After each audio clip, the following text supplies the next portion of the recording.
এটা হলো সাগুর রেসিপি। সাগু বাচ্চার জন্য খুবই উপকার। সাগুর রেসিপি তৈরি করার জন্য প্রথমে পরিমাণ মতো পানি দিয়ে নিব। পানি দেওয়ার পর আগে থেকে ভিজিয়ে রাখা সাগু কিন্তু আগে থেকে ভিজিয়ে রাখতে হবে, আবার নাও রাখতে পারেন, আপনাদের ইচ্ছা।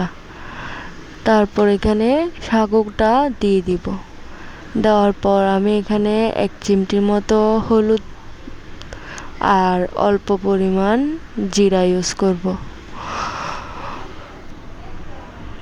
অল্প পরিমাণ, বেশি দিবেন না, অল্প দিলেই ভালো। অল্প পরিমাণ জিরা ভালো করে মিক্স করে নেব।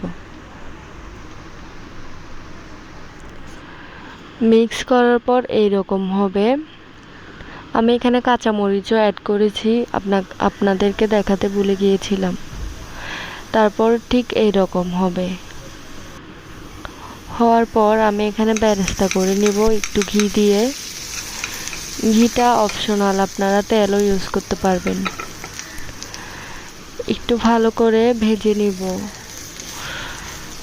আমার বাচ্চা বেরেস্তা দিলে খাবারটা খুব এনজয় করে খায়, আপনারা নাও দিতে পারেন।